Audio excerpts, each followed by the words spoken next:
Jong Ho is driving to a meeting. His large black car rolls quietly down the street. It's dark and quiet inside. Jong Ho looks out the window at the city lights. He's thinking about the task that awaits him in an hour. The car pulls up to a beautiful house. His assistant, Min-soo, lives there, and he needs to be picked up. The driver stops at the curb. At that moment, loud voices are heard from the side. A man in an expensive coat is standing under a lamppost. His name is Graham. He is shouting at a woman. The woman's name is Eloise. She tries to move away, but he grabs her arm. Graham shouts. His face is distorted with anger. Eloise is silent. She lowers her eyes. Suddenly, Graham pushes her. Eloise loses her balance and drops her bag. The bag falls into a puddle. Her wallet, keys, and phone end up in the dirty water. Eloise immediately crouches. Her hands tremble as she tries to gather her things. Graham stands over her, continuing to shout. Passers-by look the other way and quickly pass by. Ho watches all this from the car window. At first, he simply observes. Then his gaze hardens. He sees Graham jabbing his finger in Eloise's face. He sees her flinch at his every word. Inside Jong Ho, he hates people like Graham. Weak people who only show strength to those weaker than themselves. Something old and painful resurfaces in his memory. A feeling of helplessness. He forgets about his meeting. All his attention is now on this couple. His fingers slowly clench into a fist. He looks at the driver. The driver looks back at him in the mirror. Jong Ho gives a barely perceptible nod. It means, wait. He looks at Eloise again. She's still kneeling, her shoulders hunched. The decision is made. Jong Ho places his hand on the door. He presses the button. The door opens silently. He steps out onto the sidewalk. His face is calm, but his eyes burn with a cold fire. He walks straight toward Graham and Eloise. The car door closes behind Jong Ho with almost no sound. He takes a few steps along the wet sidewalk. His shadows, two men in dark clothes, emerge from another door and follow him at a respectful distance. They are in no hurry. The sound of their footsteps drowns out the city's hubbub. Graham, caught up in his tirade, doesn't notice their approach at first. He continues shouting at Eloise, who freezes upon seeing the three strangers. Graham is the first to notice the danger. He breaks off mid-sentence and turns around abruptly. His gaze glides over the expensive cut of Jong Ho's suit, his impassive face, and the two burly men behind him. Graham's brazen confidence instantly evaporates. Silence reigns, now broken only by the sound of a distant car. Jong Ho stops a meter away from them. He doesn't look at Graham. His eyes are fixed on Eloise, who is still squatting in the puddle, clutching her wet phone. Her eyes are filled with terror. She's expecting another outburst of anger, this time from these new people. Jong Ho slowly looks up and stares at Graham. He doesn't say a word. He simply stares. His gaze isn't a flash of anger, not fury. It's ice.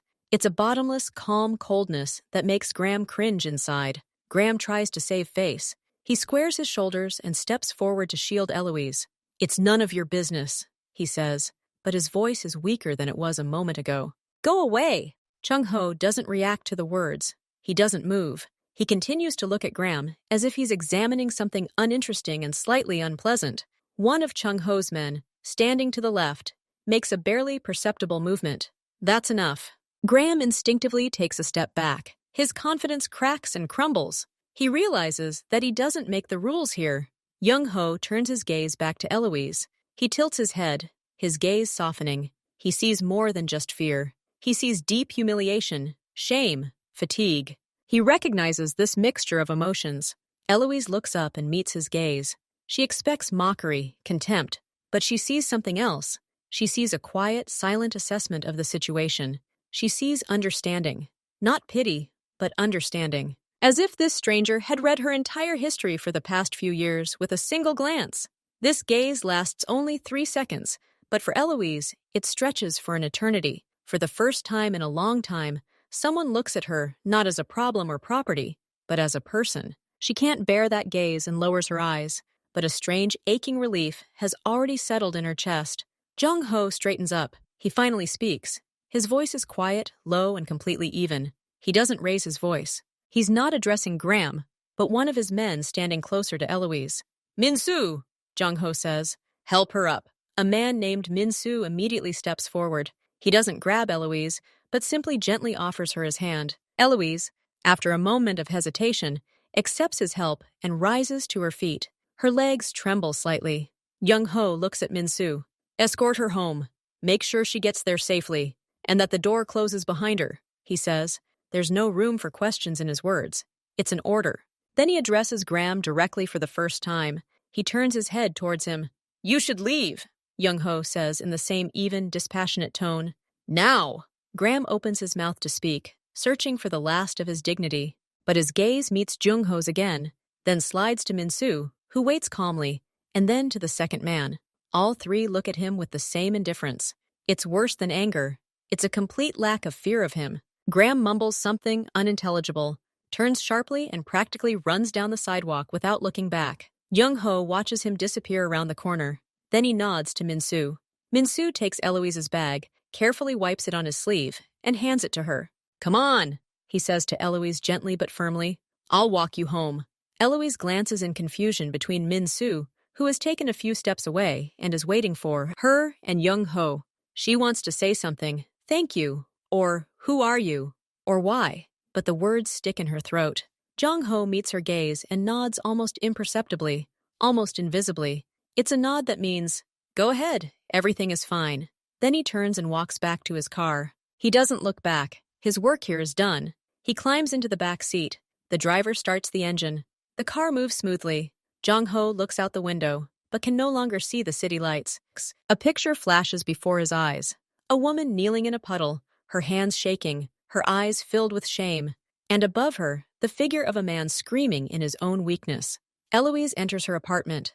The door closes with a soft click. She leans her back against it and closes her eyes. He remained silent the entire way. Only at the elevator door did he say briefly, "Be careful," and vanish like a shadow. She didn't even have time to ask the name of the other, more important man. Now she's alone, in the luxurious, cold apartment that Graham calls their home. Everything here is perfect, expensive, and soulless. Like a crypt, she turns on the light in the hallway. Her reflection in the mirror startles her. Disheveled hair, frightened eyes, a smudge of dirt on the knee of her expensive dress. She slowly undresses, placing her ruined purse and wet phone on the console. Water drips from the phone onto the polished wood. She goes to the bathroom and washes her face with cold water. The trembling doesn't stop. She's not afraid that Graham will return. He won't return today. He's too humiliated. He'll go to a bar or to friends to restore his shattered ego. The darkness presses down on her. She closes her eyes, and his face immediately appears before her. Not rough and red, like Graham's, but collected, high cheekbone-eyed, with dark, piercing eyes. That look that held no pity. Understanding is more dangerous. Pity humiliates, but understanding, it lays you bare. It makes you feel seen, all of you, with all your shame and pain. Walk her home. Make sure the door closes behind her. His words echoed in her head over and over again. There was more to them than just politeness. There was finality. He hadn't simply sent Graham away. He had ensured her safety all the way to the door. He had finished what he had started. Eloise tosses and turns. The sheets feel scratchy. She thinks about how his people simply stood and watched, how they waited for just a nod or a glance. What kind of power must it have to hold people close like that? And then she thinks about herself, about how she sat in a puddle, unable to move, how she allowed Graham to treat her like this for years. Shame washes over her with renewed vigor, searing and bitter. But today, another thread has woven itself into this shame, a thread of strange hope. Someone intervened. Someone else saw and said, "No!" She stares at the ceiling. It's already dawn outside. Blue twilight filters through the cracks in the curtains. She hasn't slept all night. Her body demands rest, but her brain is racing. She recalls every detail: the creak of his car door, the sound of his footsteps, the way he silently looked at Graham. What if he comes again? What if this is just the beginning? Fear and that very hope war within her. She gets out of bed and goes to the window. The street is empty. And through that crack penetrated a ray of alien, inexplicable compassion. Eloise doesn't know what tomorrow will bring, but for the first time in years, she falls asleep in the early morning with one thought. Today, someone was on her side. Morning comes.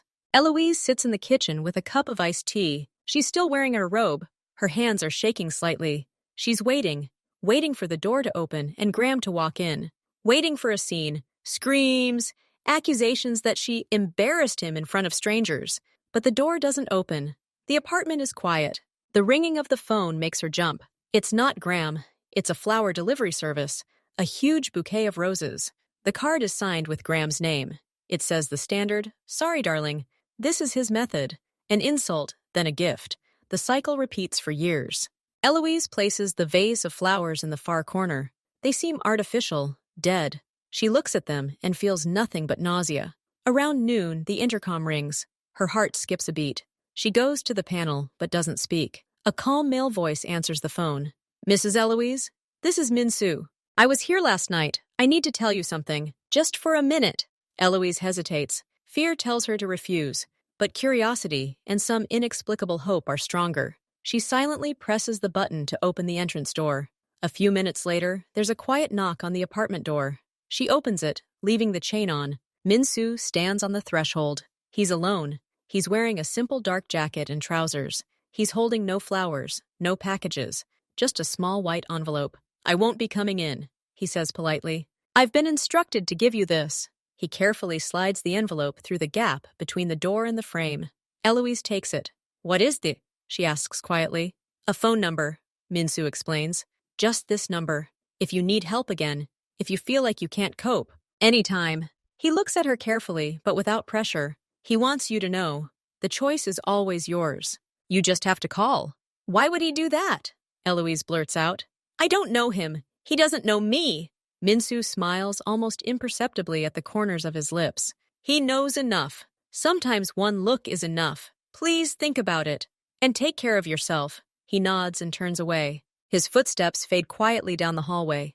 Eloise locks the door. She holds a smooth envelope in her hands. It feels incredibly heavy. Eloise doesn't open the envelope right away. She places it on the table and looks at it as if it were dangerous. Then she finally opens it. Inside is a plain white sheet of paper. Printed on it is a single mobile number. No name, no signature, just numbers.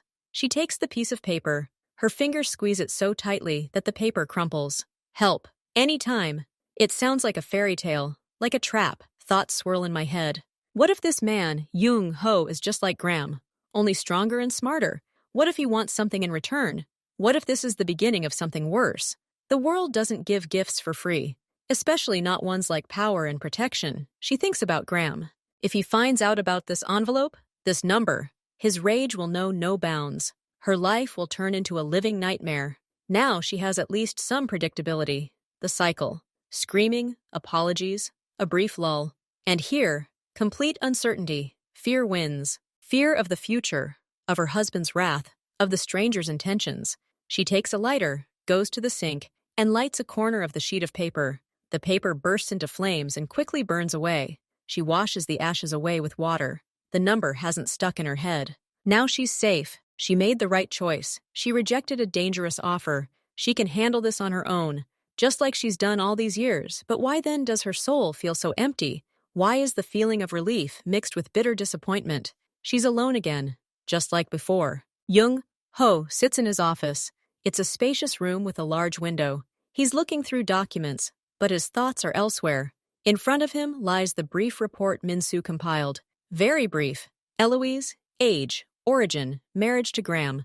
Wheeler, photo from social media. She's smiling, but her eyes are empty. Min-soo stands in front of the table. "She burned the number," he reports. "She didn't remember it." Jung Ho nods. He'd expected this. "And her husband?" he asks. "He came home in the morning. He went to work today as usual. He ordered flowers. Standard procedure." Chung Ho pushes the documents aside. He's not interested in the diagrams. He's interested in the person, the woman who silently gathered things from the puddle. "Who's afraid even of help? She lives in constant fear," he says quietly, mostly to himself. "Afraid of him. Now, she's probably afraid of us too." He gets up and goes to the window. The city is noisy below. He has a lot to do. Important, difficult, dangerous. This story is just an episode. He could forget. He should forget. But he can't. The image won't go away. He saw more than just fear in her eyes. He saw a dying spark, a complete lack of hope, and it reminds him of something from his own past. A time when he was weak and defenseless, when he too was laughed at. He hates this feeling, and he hates those who cause it. "Watch," Min-soo clarifies. He knows his boss. "For now, just know where she is," says Jung Ho, without turning around. "And if he lets himself do it again, Find out immediately. He doesn't want to be clingy. He gave her a choice. She refused.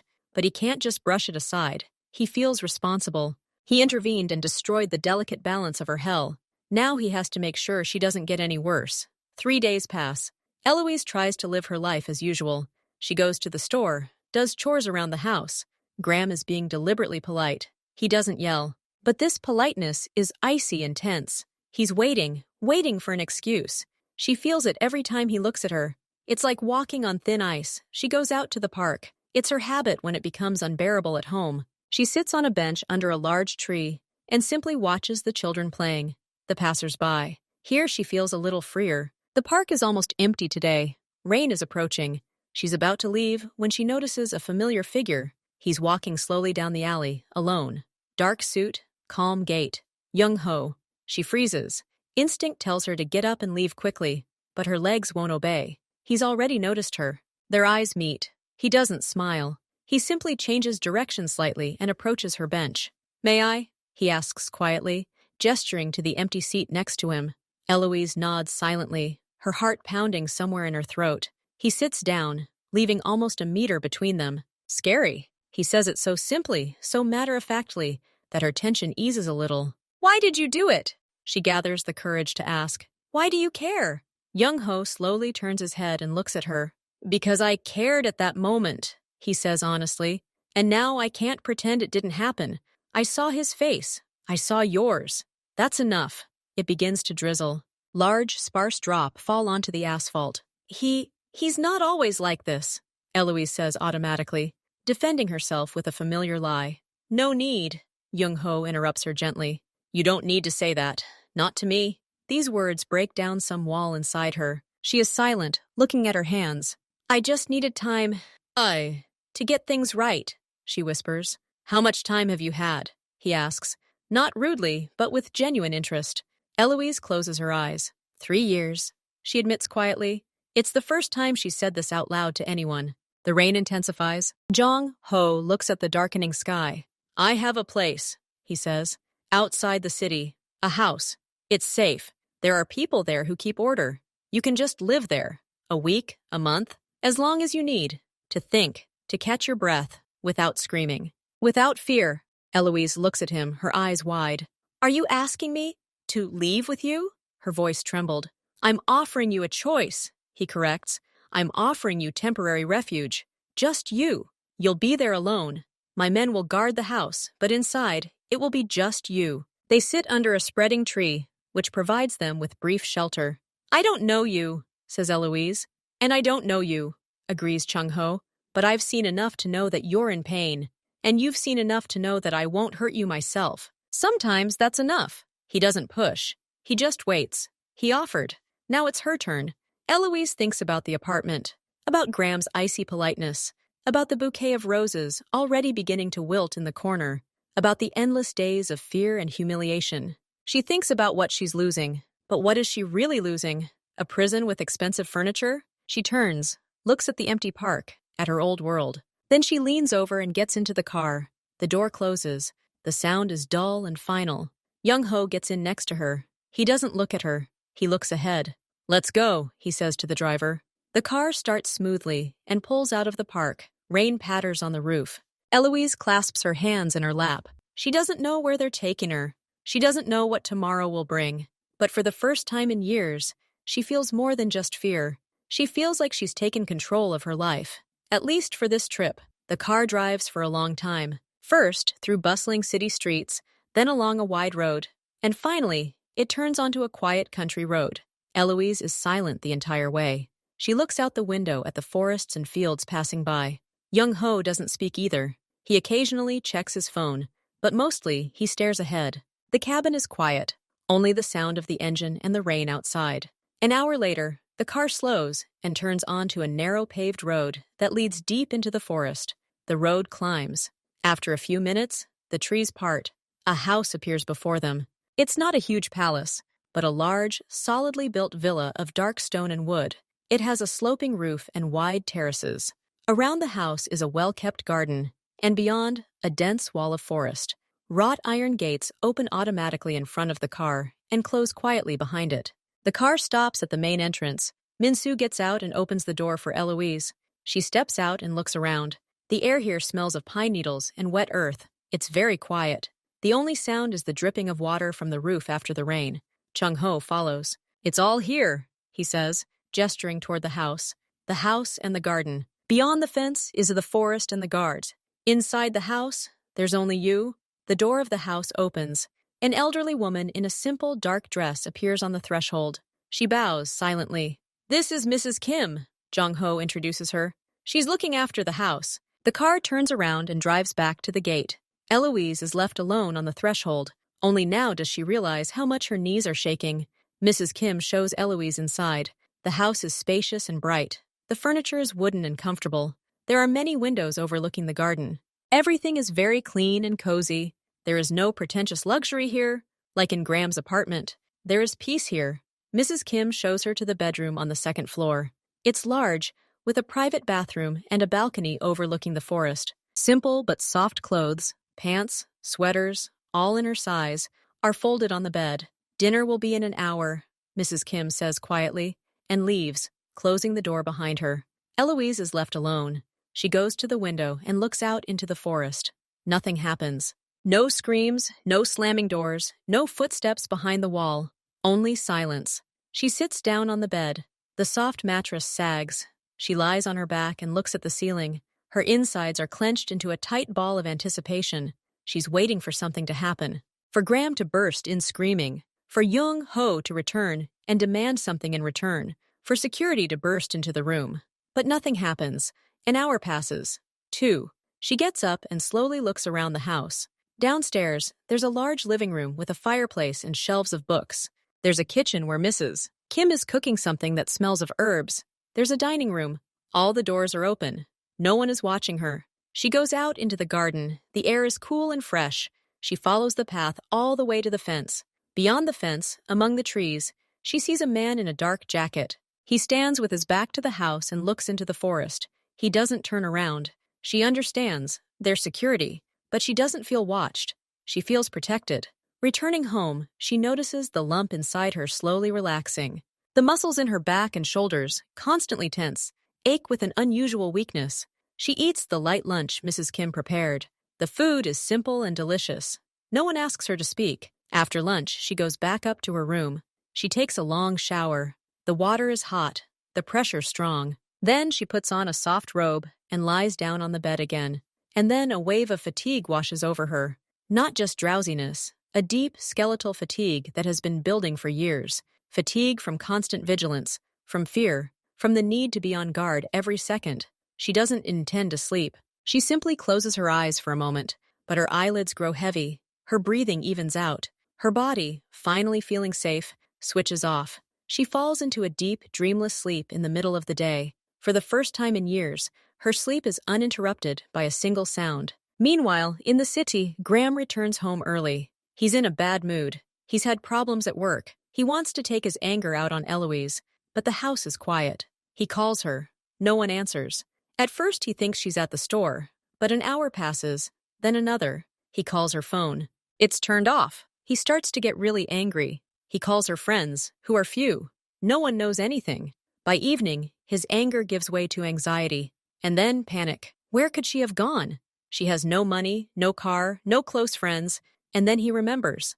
That evening, that man in the black suit, the cold eyes. The phrase, "You should leave." Graham doesn't know who it is, but he has connections. He makes several calls. He describes the car, the men. A few hours later, they call him back and cautiously give him a name. Jung-ho.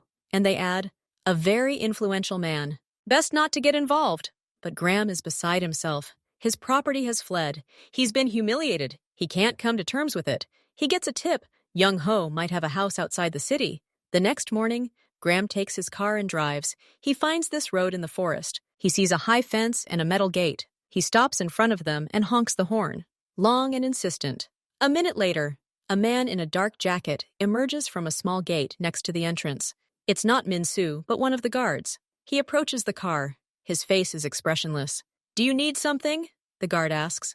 "I'm here to pick up my wife," Graham says, trying to sound authoritative. "Eloise." "Why?" Wheeler. "I know she's here. Open the gate." The guard doesn't move. There is no such woman on this property, he says evenly. You have the wrong address. Please leave. I'm not leaving until I see her, Graham yells, honking the horn again. The gate doesn't open. 2 more guards emerge from the wicket. They stand silently next to the car. They don't threaten. They don't shout. They simply stand there. Their calm confidence is more frightening than any threat. Graham realizes he can't get through by force. He tries to press. Do you know who I am? I have connections. I'll call the police. Please, the first guard says calmly. Call. But first, look over there. He points to the top of the gate. A small camera is mounted there, almost unnoticeably. Everything's already recorded. Your license plate number, your face, everything. If you don't leave now, Mr. Jong-ho will be informed of your visit. And then, it's best you don't know what will happen then. At that moment, another black car pulls up from behind. Min-soo gets out. He approaches Graham's car. His face is familiar and cold. Mr. Wheeler, Min-soo says, my boss asked me to give you a message. It's simple. Graham looks at him with hatred. What message? Min-soo puts her hands behind her back. Forget coming here. Forget this place. And don't try to bother Eloise anymore. She made her choice. You must respect it. She's my wife, Graham hisses. She was, Min-soo corrects him. Now she's a person seeking peace.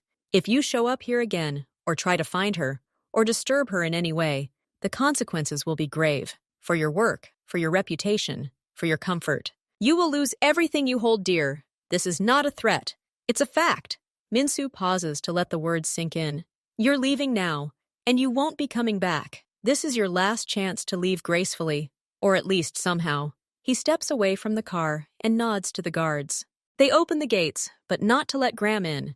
They open them to show him the way out. Graham sits, gripping the steering wheel so tightly his knuckles turn white. He sees the guards' faces. He sees Min-soo. He understands that his strength is nothing compared to this quiet, ruthless organization. His rage thrashes within him like a caged bird. But fear is stronger. Fear of losing everything. He slams the car into gear, turns the car around, and drives out the gate with a squeal of tires. He drives away without looking back. The gate slowly closes behind him. And make sure she has everything she needs there. Of course, says Min-soo. He looks at the large, quiet house, hidden behind the trees. There, a woman is finally sleeping peacefully. And for that, it seems, it's worth breaking his own rules of non-interference. 3 days pass. Eloise gradually adjusts to the rhythm of life in the house. She sleeps a lot, reads books from the shelves, and walks in the garden. Mrs. Kim cares for her unobtrusively, as if she were a recovering person. Eloise's face loses its tension. Her eyes become less frightened. One afternoon, a car pulls up to the house. Eloise sees it from the living room window. She recognizes it. Jong-ho steps out. He's wearing simple dark trousers and a sweater, not a business suit. He looks less formal, but just as put together. He enters the house. Mrs. Kim meets him at the door, and they exchange a brief conversation. Then he goes into the living room, where Eloise is sitting with a book. Hello, he says, stopping in the doorway. Hello, she answers quietly, putting the book down. May I? He points to the chair opposite. Of course. He sits up. His gaze glides over her, attentive, assessing. You look better, he remarks. Rested. I just slept a lot, Eloise says, and she's almost ashamed to admit it. It was the best thing I could have done, he says seriously. The body knows what it needs. How's your hand? He glances at her wrist, where there's a faint bruise from Graham's grip that evening. Eloise instinctively covers him with her hand. It's okay, he'll pass. His people reported that he arrived, Chung-ho says bluntly. Eloise freezes. Is he here? No, he was met at the gate. The rules were explained. I don't think he'll show up again. But my people are keeping an eye on him in the city, just in case. She echoes slowly, not realizing she's been holding it. Thank you, she says again. The words seem so small and insignificant to her in the context of everything he does. You're welcome, he shrugs. Not yet. If you don't mind, I could join you, he says. I need to discuss something with you about further arrangements. But this can be done at the table. Eloise nods. She's even a little curious and scared, but the curiosity is stronger. They have dinner in the dining room, Mrs. It's very calm. That's what's needed. Yes, he agrees. Everything here should be calm. He tells me that his father built this house many years ago, that it was a place where the family would come to get away from the hustle and bustle of the city. Then his father passed away.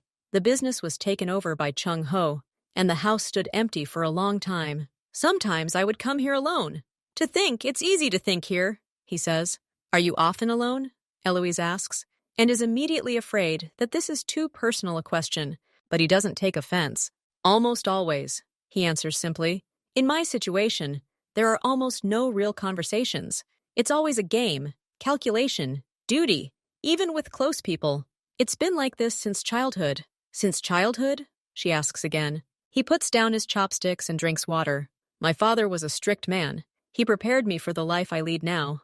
I didn't have time for ordinary childhood games. My lessons were numbers, contracts, reading people, and learning not to show my feelings. Feelings are weakness. He says this without self-pity, as if it were a simple fact. Eloise feels sad at these words. And your mother? His face softens for a split second. She was kind, but quiet. She couldn't go against my father's will. She tried to keep me warm when he wasn't looking. But mostly, I grew up alone among adult conversations. I learned to be silent and observe. It helped a lot later. He looks at her. And you? Childhood? Eloise considers. The usual. Loud. Full of music and laughter. My mother sang. My father played the saxophone. Then they left. And everything became quieter. And then I met Graham. And at first he was like music too. Loud and bright. And then the music stopped. And there was only noise. She falls silent, surprised that she has said so much. After dinner, they move into the living room. Mrs. Kim brings tea and quietly leaves. The wood is crackling in the fireplace. Chung Ho sits in an armchair, Eloise on the sofa, her legs tucked up. The silence becomes not awkward, but intense. The safety of this place and this quiet night break down the last barriers. He wasn't always like this, Eloise begins, looking into the fire. At first, he was attentive. He gave me gifts. He told me I was special. I believed him. My life was empty then, and he seemed so strong, so sure. I needed someone strong. She pauses, collecting her thoughts. And then everything changed. In small steps. First criticism, then ridicule, then orders. He doesn't interrupt, doesn't console. He just lets her speak. He was having problems at work, money, stress. He said I should support him, understand. And I tried. I cooked his favorite meals, cleaned, kept quiet. But it was never enough. Then he started pushing me. Not hard, just to scare me. One day, he broke my favorite vase. Then he said it was me who was careless. And I believed him. Maybe it really was my fault. She looks at Young Ho, as if searching for an answer. It's not your fault, he says quietly, but very clearly. Never. Of anything. These words, spoken with such certainty, seem to break some dam inside her. I'm so ashamed, she blurts out, her voice breaking. Ashamed that I allowed it. Ashamed that I didn't leave. Ashamed that someone saw him yelling at me in the street. Me crawling in a puddle. I felt so pathetic, so worthless. Tears, unseen for years, come suddenly and powerfully. They flow down her face quietly, but relentlessly. She's not sobbing. She's simply crying from pent-up pain, humiliation, and exhaustion. She covers her face with her hands, her shoulders shaking. Jung Ho gets up. He walks over to the sofa and sits down next to her, but doesn't touch her. He simply sits next to her, staring into the fire, letting her cry. He doesn't say, don't cry, doesn't try to stop her. He understands that these tears have been waiting for their time for a long time. The crying gradually subsides. She wipes her face with the sleeve of her sweater, snorting sheepishly. I'm sorry, she whispers. Don't apologize, he says. Sometimes, tears are the only honest conversation you can have with yourself. He stands up, walks over to the fireplace, and straightens a log. My life is different, he begins. I have power, respect, fear. I have people who follow my orders. But that's a trap too. I'm responsible for so many, for their lives, for their families. One wrong word from me, one weakness, and everything could collapse. Innocent people will suffer. He turns to face her. I have no friends. I have allies, partners, subordinates. Every relationship is built on profit or fear. I can't relax. I can't allow myself to trust. Even here, in this house, I'm always available, always ready to make a decision. Sometimes this weight presses so hard that I can't breathe, and there's no one to share it with. Eloise looks at his broad shoulders, his serious face in the firelight. She sees not a powerful boss, but a tired man, trapped in his role. You helped me, even though it will give you nothing, she says. Perhaps this is what I need, he replies. An act that has no calculation, simply because it is the right thing, to remind myself who I am beyond all these debts and obligations, to not become empty. They look at each other across the room. A strange understanding arises between them. Embers. They climb the stairs. On the landing of the second floor, their rooms are opposite each other. "Good night," says Eloise, stopping at her door. "Good night," he replies. She enters the room and closes the door. But she doesn't lie down. She stands, listening to the silence. She steps back out into the hallway. His door is ajar, light shining through the crack. She knocks softly. "Come in." He stands by the window, looking out into the dark forest. He has already taken off his sweater, wearing a simple t-shirt. He looks younger and more vulnerable. "I can't sleep," she says. "Neither can I," he admits. They stand facing each other. Neither takes a step, but the distance between them is no longer measured in meters. I don't want to be alone tonight," Eloise says quietly. It's the bravest act of her life. Young-ho looks at her. There's no triumph in his eyes, no calculation. There's only the same weariness and the same desire not to feel the icy loneliness tonight. "Me too," he repeats. He holds out his hand. She places her palm in his. His hand is big, warm, with rough fingers. He doesn't pull it, he just holds it. Then he leads it to his bed. This isn't a desperate passion. It's a slow, almost hesitant search for warmth and comfort. They help each other release the shackles of the day, physical and emotional. The touches are timid, the questions quiet. "May I?" "Yes." In this room, in this quiet house, in the middle of the forest, two very lonely people find temporary refuge in each other. They don't talk about love. They don't even talk about tomorrow. They simply warm each other in the darkness, breaking down the walls of their solitary confinement cells for one night. It's not passion, it's an acknowledgement of shared pain. And in this acknowledgement, there's incredible tenderness. Eloise forgets her fear. Young-ho forgets his duty. For a few hours, there's only the warmth of their skin, the calm breathing nearby, and a quiet whisper in the darkness, more like a comfort. "It's okay. I'm here. You're safe." They fall asleep closer to morning. When light begins to break outside, Eloise lies with her head pressed against his shoulder, his arm resting on her waist. Her sleep is deep and peaceful. His face in the dim light loses its usual harshness, becoming simply the face of a sleeping man. Everything has changed. Nothing will ever be the same. But at this moment, all they need is this peace. Early morning light filters through the curtains. Jung-ho is the first to wake. He feels the warmth of another body next to him, hears their even breathing. For a second, a familiar wariness overtakes him, but then he remembers. She doesn't pull away. She looks at him. "Good morning," he says quietly. "Good morning." They lie in silence. The space between them is different now. It's filled not with words, but with the memory of the past night. Not passionate, but comforting. "I'm not sorry," Eloise suddenly says, looking at the ceiling. "Me too," replies Chung-ho. She turns on her side so she can see his face. "What now?" she asks bluntly. "I don't know," he admits honestly. "I didn't plan this." "Neither did I." They fall silent, but it's not an awkward silence. It's a moment of acceptance. Yes, they've crossed a line. No, they don't know what will happen next. But they both feel that this connection is not a mistake. It's a natural continuation of the help and understanding that began on the wet sidewalk. She gently touches his hand. "Thank you," she whispers. "Not just for this. For everything." He intertwines his fingers with hers. "Don't thank me. Just be." Jung-ho spends another day with her. They have breakfast together in the garden. They stroll through the forest behind the fence, accompanied by a silent guard. They talk about trivial matters. But now, an invisible thread hangs between them. Their gaze lingers longer. A casual touch on the arm carries new meaning. Young-ho realizes he can't treat her the way he did before. He can't simply provide her with safety from a distance and go about his business. She's no longer just a case to be closed. She's now a person who has become a part of his life, a fragile and important part. That evening, he receives an urgent call from Min-soo. He needs to return to the city. Business cannot wait. He stands on the terrace, watching the sunset, and Eloise sits next to him. "I have to leave," he says. She simply nods. "You can stay here as long as you want. It's safe." "And you?" she asks, using informality for the first time. He looks at her. "I'll come when I can. But my life, it's out there. It's complicated, sometimes dangerous. I can't promise I'll be here often." "I understand," she says. She really does. She can see the weight on his shoulders. Even as he tries to relax, he turns to face her. I want you to be safe, always. But now I don't know how to do that without hurting you. My protection could become another cage. Eloise stands and approaches him.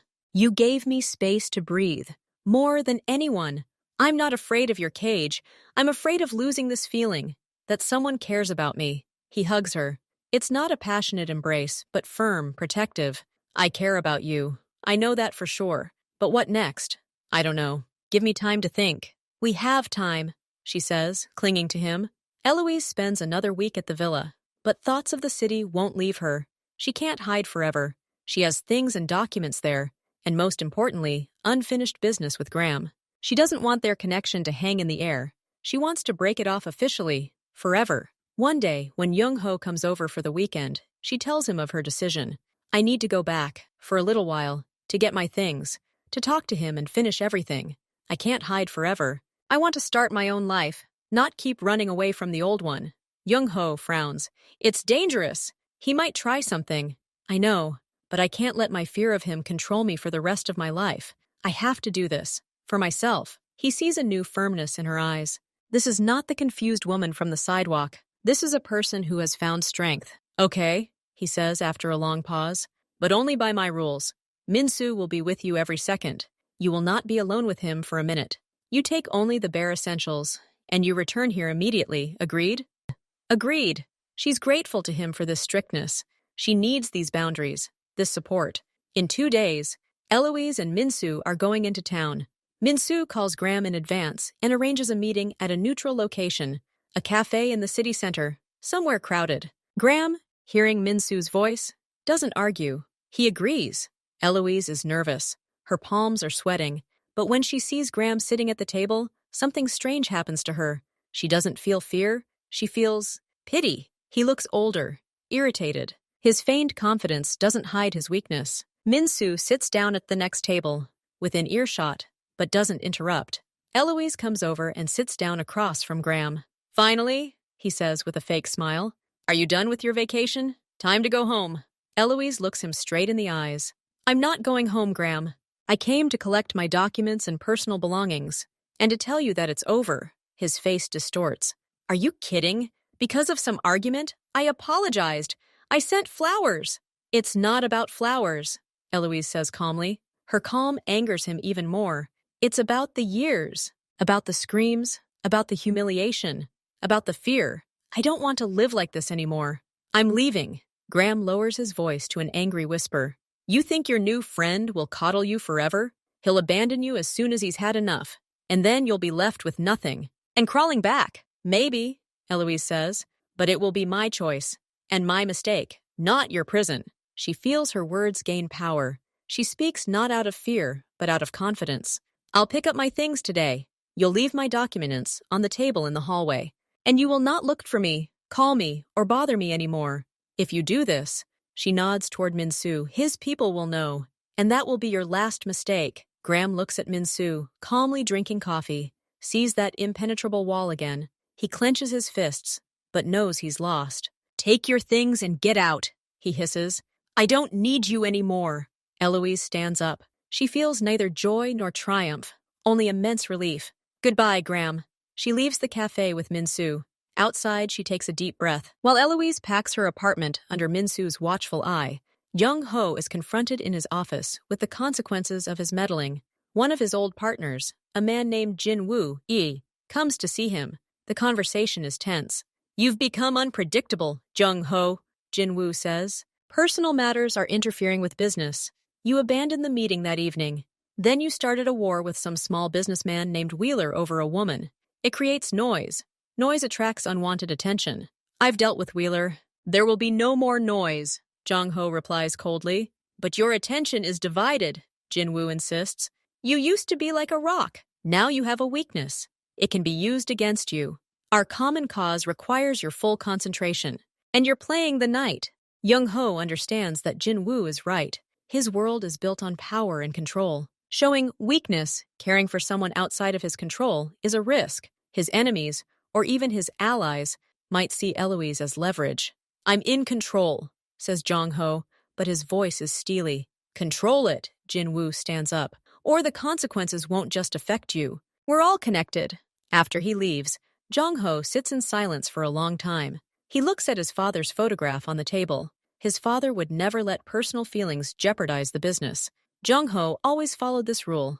Until now. Eloise returns to the villa. She brought 2 small bags, only the things most dear to her heart. Photographs of her parents, a few books, simple clothes. The rest, dresses, jewelry, gifts from Graham, she left behind. They were part of her past. She's grateful to Jong-ho, immeasurably so. He saved her, gave her shelter, strength. But sitting alone on the terrace, she realizes one important thing. She doesn't want to be a perpetual guest in someone else's home. She doesn't want to be a weakness or a liability in Jong-ho's life, something he himself worried about. She wants to stand on her own feet, find a job, rent a small apartment, build her own life, not out of fear of Graham or gratitude to Jong-ho, but because she wants to. The next time Jong-ho comes, she tells him about it. They're sitting in the garden. I've decided, she says. I want to go back to the city. Not to that apartment, of course. I want to find my own place, find a job, start living on my own. Jong-ho is silent. His face becomes inscrutable. That's unwise. Graham. It's over with Graham. You ensured that, and your people will make sure he keeps his word, I know it. The world isn't safe, he says. There are other dangers, especially if people connect you to me. Then even more so, Eloise says firmly. I don't want to be your target or your problem. I just want to be me, Eloise, making my own life. You gave me the strength for that. Let me use it. Jong-ho looks at her. He sees the same strength that made him stop the car that evening. He is proud of her and incredibly worried.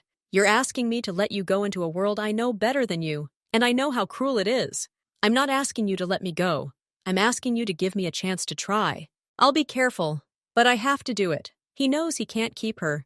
If he tries, he'll become a jailer like Graham. Only kinder. He must respect her choice. Okay, he says finally, but on my terms. Min-soo will help you find a safe apartment in a good area. He'll give you an emergency phone number, just one, mine. And my people will keep an eye on you from afar, invisibly, just for your safety. You mustn't see them or feel them. That's not up for discussion. Eloise wants to refuse, wants complete independence, but she sees real fear in his eyes. Not control, but concern. And she agrees. Okay, just from a distance, and only for safety. Just for safety, he confirms. He holds out his hand, and she takes it. I'll miss this house, she says. Home will always be here, for you. If anything goes wrong, if you just want to rest, this is your place. She leaves the next morning. He picks up the phone and calls Min-soo. The apartment has to be perfect, gated neighborhood. The neighbors are quiet families, and 24/7 surveillance. Discreet. If anyone approaches her, even someone who looks like Wheeler, I want to know about it in a minute. Got it, boss, Min-soo replies. It's a small 2-bedroom apartment in a quiet neighborhood. It's not luxurious, but it has bright rooms, new furniture, and a sense of security. Eloise herself chooses simple curtains and a couple of pots of flowers. This is her first space of her own in many years. She begins looking for a job. Her resume is modest. She's been out of work for several years, taking care of the house. She's not aiming for a high-level position. She finds a job in a small bookstore near her home. The owner, an elderly woman named Irina, looks at her carefully and agrees to hire her on a trial basis. The job is simple: shelving books, helping customers, and tending the register. Eloise loves the quiet of the store, the smell of paper, and the coffee brewed in the cafe next door. No one shouts here. People say, "Please pass that book upstairs." And she hears, "Thank you." She's learning to live in a new way. She makes her own grocery list, cooks herself a simple dinner, and decides her own bedtime. Sometimes in the evenings, silence descends upon her, and she feels lonely. But it's a different, healthy silence.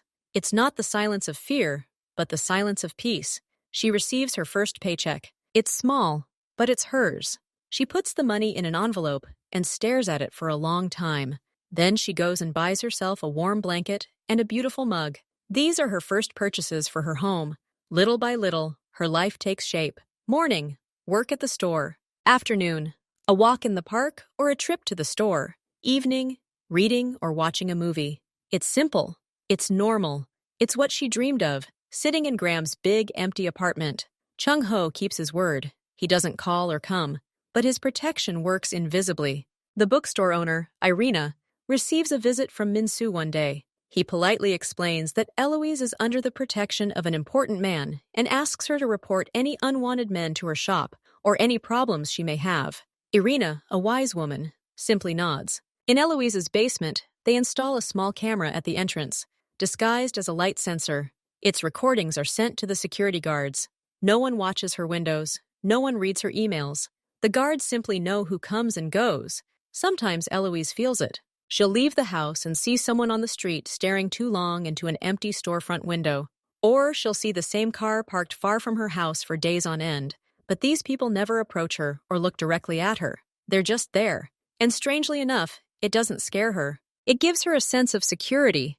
Graham actually does enter the store. He looks nervous. He sees Eloise at the checkout, and his face is contorted with anger. He takes a step toward her. But at that moment, Irina appears from behind the bookcase. She approaches him and says loudly and clearly, "Sir, you are disturbing customers. If you are not buying anything, please leave the store." Graham tries to say something, but Irina interrupts.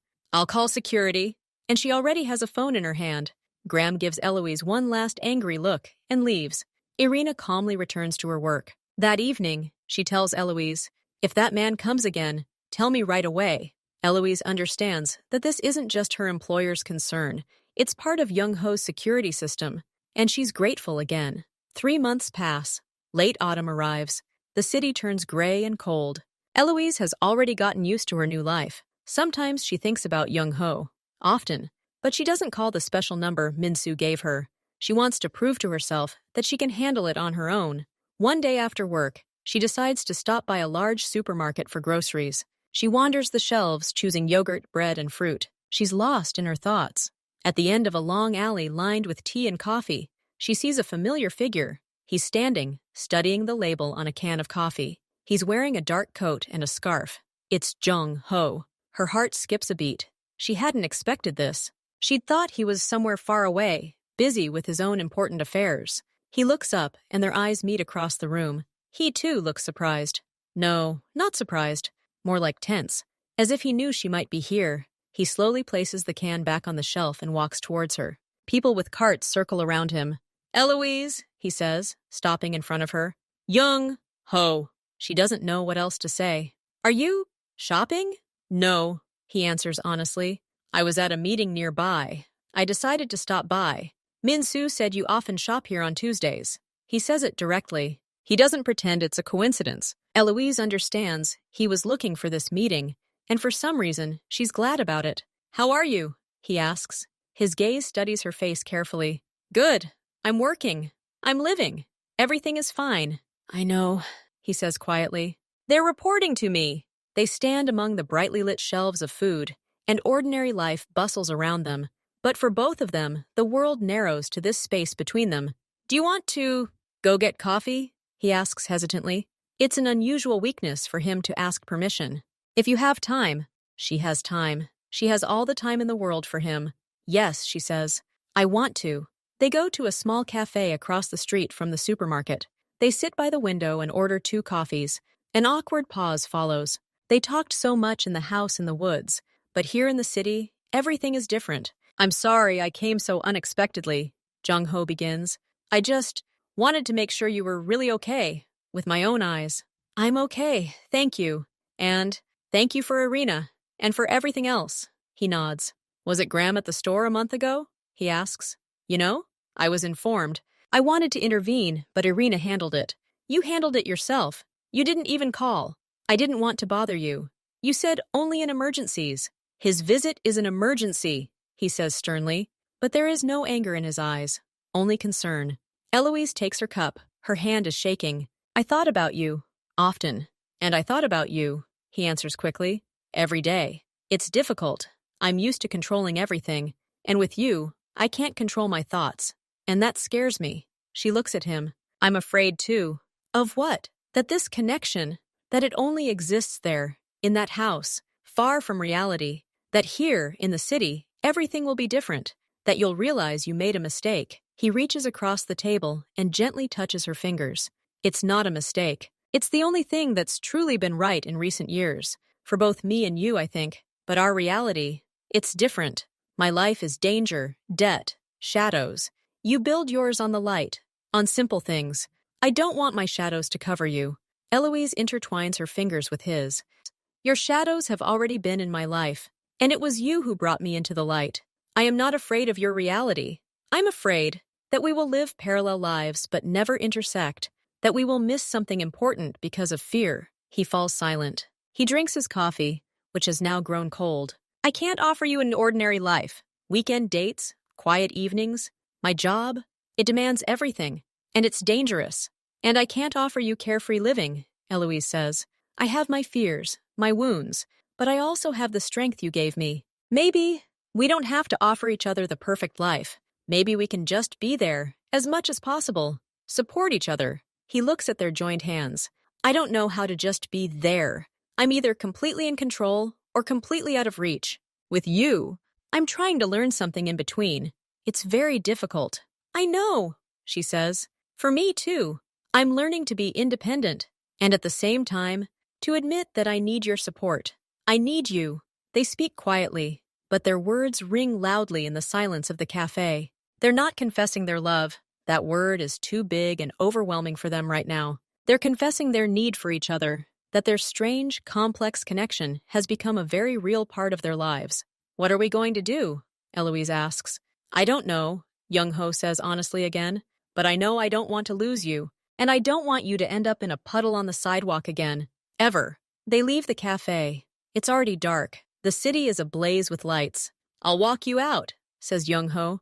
It's not a question. Okay. They walk down the street. It's not far to her house. They walk in silence, but their shoulders occasionally touch. This simple touch speaks louder than words. They stop at her entrance. Will you come up? He asks. Will you come up with me? She asks again. He looks at the lighted windows of her house, then at her. 1 cup of tea, he says. I can't stay. I have things to do. 1 cup is enough, she replies.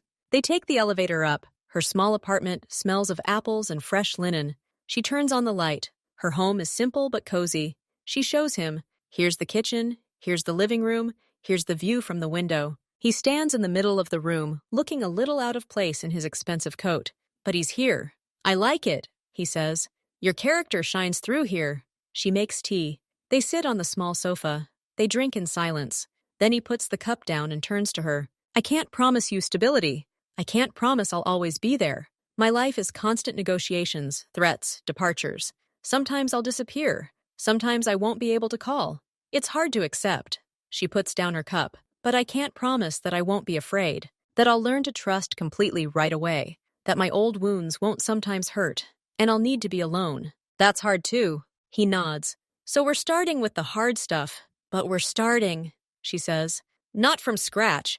We already have a house together in the woods, and this night, and that puddle on the sidewalk. It's a lot. He smiles. It's a rare, real smile, one that reaches his eyes. Yes, that's a lot. He takes her face in his hands. He looks into her eyes. We'll try, day by day. I'll learn to let go of control. You'll learn to accept care. We'll find time for each other, amidst all this chaos. Deal? Agreed, she whispers. He kisses her. It's a tender, lingering kiss, full of promise and hope. It's a kiss of beginnings, not passion. Then he leaves. He really does have things to do. But he leaves, promising to call tomorrow. And she believes him. Eloise stands by the window and watches his car drive away. She feels not emptiness, but a calm confidence. Their path will be difficult. There will be misunderstandings, fear, his long absences, her moments of weakness. But now they have an agreement, and there is a sense of being a team. She doesn't know what awaits them, but she knows she won't back down. And neither will he. They've each been through their own hells separately. Now they have a chance to build something together. A small island of peace and understanding in the midst of their turbulent lives. She goes to bed and, for the first time in a long time, falls asleep with a soft smile. Their story, which began with pain and a stranger's intervention, has now become their own story. A story of choice. And it's just beginning.